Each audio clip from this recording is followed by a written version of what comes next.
Alright guys, let's cook a Pillsbury, what do we have here? Pillsbury Supreme Chocolate Red Velvet Cake.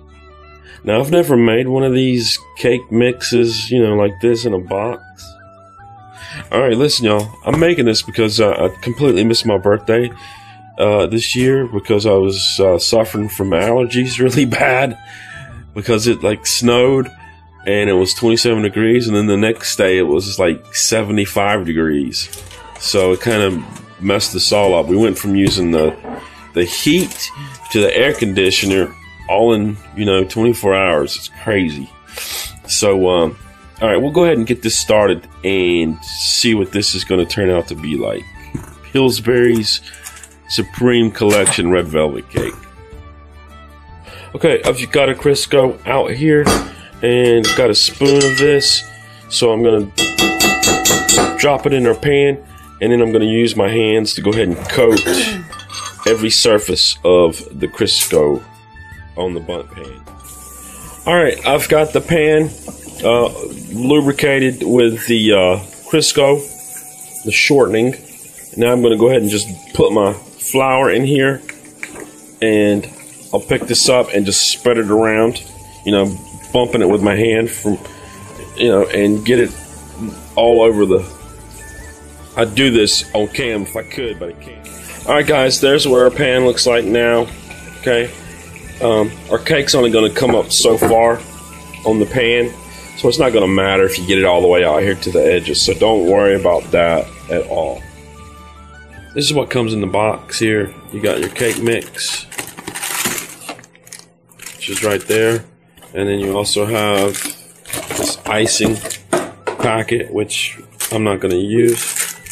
So we'll go ahead and open up our cake mix here. Alright, so we'll take our cake mix and put it in here.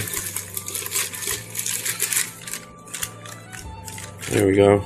And go ahead and take our 3 eggs and we'll put it in there.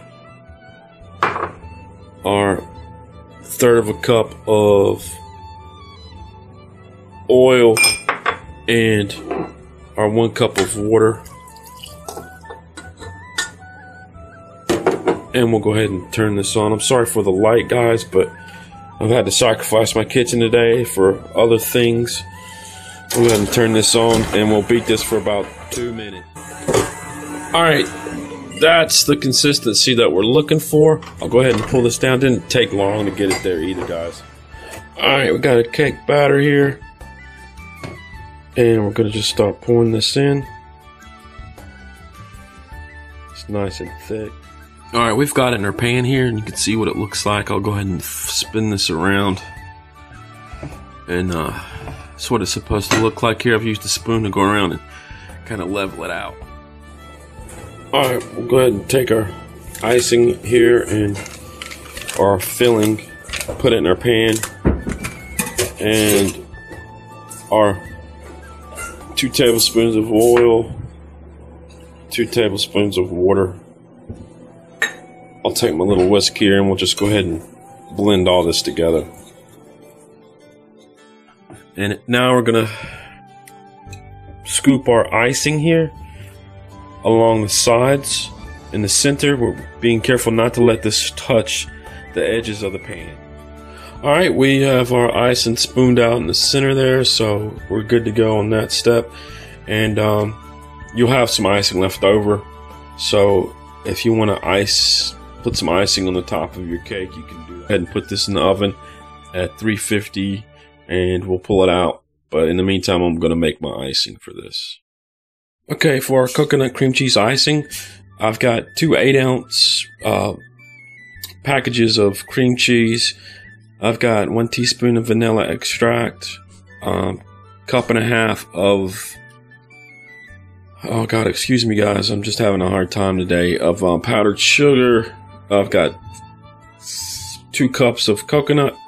I've got a cup of chopped pecans, and I've got a 1/4 cup of butter. I've melted the butter down. So I'm gonna go ahead and just add our cream cheese in there, y'all. I'm going to put our vanilla extract in here. I'm going to go ahead and put in our confectioner sugar in there.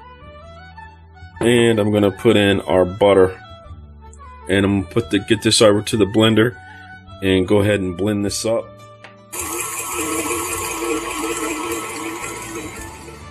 Alright, we got our cream cheese icing all mixed up there. Now I'm going to go ahead and just put in our coconut here. And I'm going to put in our pecans as well. And I'm going to use this really nice little Rubbermaid spatula that I just got for my birthday to just fold these two items into our cream cheese icing here. And we'll be ready to rock and roll when our cake comes out. Okay, our cake is done. I've gone ahead and taken it out. You can see around the edges here how it's separated from the pan.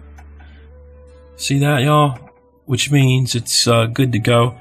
So we'll let this sit here for 45 minutes or so, let it cool down, and then we'll go ahead and remove it from the pan and put our coconut pecan cream cheese icing on.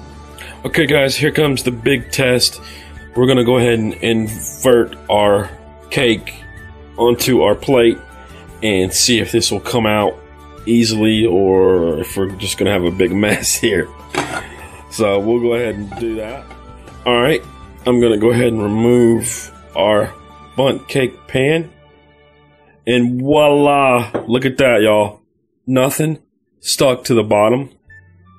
And there's our cake. Beautiful stuff. I'm gonna go ahead and get our icing here. Alright, we have left our icing here at room temperature, so it'd be easy to spread. You don't want to put this in the fridge at all.